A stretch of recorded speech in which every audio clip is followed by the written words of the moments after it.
Assalamualaikum warahmatullahi wabarakatuh. Perkenalkan, nama saya Nugraha Dwi Putra. Saya dari Teknik Informatika Universitas Negeri Semarang. Di sini saya akan membahas mengenai sebuah jurnal, yaitu Jurnal Sistem Pendukung Keputusan atau yang sering disebut dengan SPK. Ya, judulnya yakni Sistem Pendukung Keputusan untuk menentukan dosen pembimbing dan dosen penguji untuk tugas akhir. Ya, menggunakan fuzzy multiple attribute decision making dengan simple additive weighting.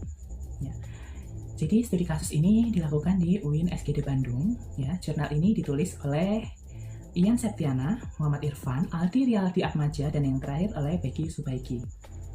Baik, penentuan dosen penguji dan pembimbing skripsi adalah hal yang harus dilakukan oleh setiap universitas. Jadi setiap universitas harus menentukan, ya, bagi tiap-tiap mahasiswa yang akan mengambil skripsi dan mengerjakan tugas akhir.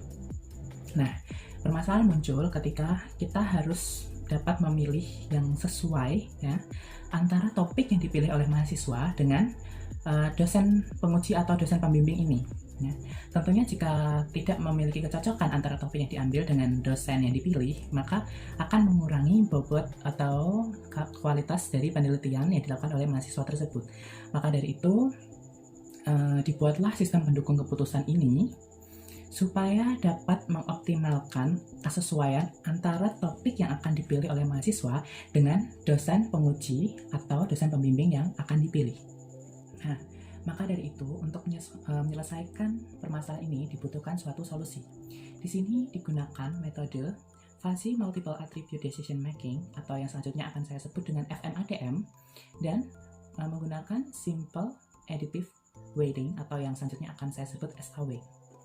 Ya, metode ini dipilih karena mampu menyeleksi alternatif terbaik, ya, yaitu dalam hal menentukan mana yang menjadi dosen pembimbing yang paling cocok. Hal ini dilakukan dengan cara menyeleksi beberapa alternatif yang paling optimal atau yang paling baik dari sejumlah alternatif yang ada. Penelitian akan dilakukan dengan cara menilai setiap bobot dari atribut yang ada dan juga kemudian melakukan proses perankingan, ya, yang akan menjadi alternatif yang paling optimal. Ya, di sini diambil 4 dosen dengan nilai spesifikasi yang paling tinggi. Secara umum untuk menyelesaikan permasalahan FMADM ini memerlukan 2 tahap, yakni tahap yang pertama membuat rating pada setiap alternatif berdasarkan derajat kecocokan pada semua kriteria. Yang kedua, meranking semua alternatif, semuanya di ranking, ya. Lalu untuk mendapatkan alternatif yang terbaik. Cara yang dapat digunakan dalam perankingan ini dapat menggunakan metode fuzzy atau dengan relasi preferensi fuzzy. Ada beberapa metode yang dapat menyelesaikan masalah FMADM ini, antara lain yang pertama tadi ada SAW yang akan dipilih di penelitian kali ini, Simple Additive Weighting. Yang kedua ada Weighted Product atau WP. Yang ketiga ada Technique for Order Preference by Similarity to Ideal Solution atau TOPSIS. Yang keempat ada Electre, dan yang kelima dan terakhir ada Analytic Hierarchy Process atau AHP. Ya. Yang selanjutnya mengenai metode SAW atau Simple Additive Weighting, ya, sering disebut juga dengan metode penjumlahan terbobot. Ya. Konsep dasar dari metode SAW ini sendiri adalah mencari penjumlahan terbobot dari rating kinerja pada setiap alternatif pada semua atribut. Ya. Metode SAW membutuhkan proses normalisasi matrik keputusan X ke suatu skala yang dapat diperbandingkan dengan semua rating alternatif yang ada. Ya, selanjutnya ada analisis kebutuhan input. Input untuk melakukan proses pengambilan keputusan dari beberapa alternatif ini dilakukan dengan menggunakan metode kuesioner. Kuesioner ini ditujukan untuk dosen Fakultas Teknik UIN Sunan Gunung Jati Bandung. Yang selanjutnya, variabel yang dibutuhkan adalah sebagai berikut. Yang pertama ada rekayasa perangkat lunak, yang kedua ada kecerdasan buatan, yang ketiga ada jaringan komputer, dan yang keempat multimedia dan animasi, ya. Jadi keempat itu tadi variabel-variabel yang digunakan. Selanjutnya analisis kebutuhan output. Output yang dihasilkan dari penelitian ini adalah sebuah alternatif yang memiliki nilai tertinggi dibandingkan dengan alternatif lain. Urutan alternatif akan ditampilkan dari yang peringkatnya tertinggi. Alternatif yang dimaksudkan di sini adalah dosen, ya, dosen penguji dan dosen pembimbing. Jadi di sini kriteria yang dibutuhkan yaitu yang pertama bobotnya. Bobotnya dalam penelitian ini ada bobot dan kriteria yang dibutuhkan untuk menentukan penguji dan pembimbing.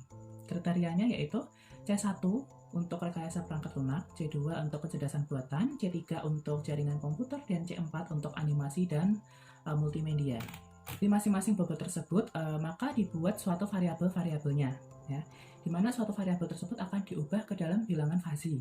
Ya. Di sini untuk rentangnya sangat rendah, bilangan fasinya itu 0,25, rendah bilangan fasinya 0,5, sedang 0,75, dan tinggi 1. Jadi setelah bobot dari masing-masing variabel ini didapatkan, ya, maka akan dilakukan konversi nilai dari bilangan fasi tersebut. Untuk nilai yang sangat memuaskan 85 sampai dengan 100, itu nilai fasinya 1, menguasai 75 sampai dengan 84 itu nilainya 0,8, cukup menguasai dari 60 sampai dengan 74 itu nilainya 0,60, kurang menguasai 40 sampai dengan 59 nilai fasinya 0,40, belum menguasai di bawah 39 nilai fasinya 0,20. Setelah konversikan, nanti kita akan menentukan nilai preferensi untuk setiap alternatif yang harus dilakukan langkah-langkah sebagai berikut. Ya, yang pertama membuat matriks keputusan berdasarkan kriteria, kemudian melakukan normalisasi matriks berdasarkan persamaan yang disesuaikan dengan jenis atribut atau atribut keuntungan atau atribut biaya, sehingga diperoleh matriks ternormalisasi R. Ya, setelah dilakukan perhitungan dari rumus-rumus, maka akan dihasilkan atau dirancang sebuah sistem pendukung keputusan dengan skenario sebagai berikut.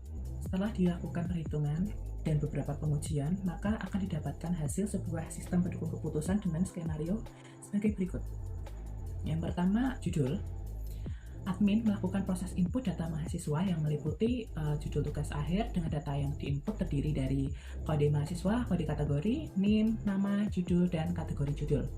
Ya, pada bagian kategori judul, harus memilih kategori yang sesuai dengan judul mahasiswa. Selanjutnya, penentuan dosen. Ya. Penentuan dosen dilakukan berdasarkan kategori judul mahasiswa. Sebagai contoh, kalau mahasiswa memilih kategori atau topik skripsinya itu mengenai RPL, ya, maka akan menentukan data dosen yang mempunyai kategori RPL. Selanjutnya, sistem akan melakukan perhitungan dengan normalisasi matrik pada dosen yang mempunyai kategori RPL, sehingga didapatkan nilai preferensinya. Nilai preferensi dosen kategori RPL nanti akan ditampilkan pada tabel yang ada di jurnal ini.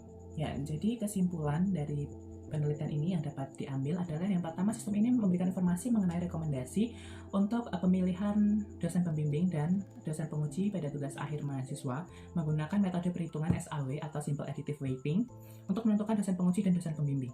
Yang kedua, ditambah proses pengurutan, kemudian dilakukan proses penggantian dosen apabila dalam satu kategori kurang dari 4 dosen, maka akan mengambil dosen dari kategori lain berdasarkan nilai kriteria dan nilai preferensi. Yang ketiga, sistem ini juga dilengkapi dengan batasan maksimal bagi dosen penguji dan dosen pembimbing dalam satu semester.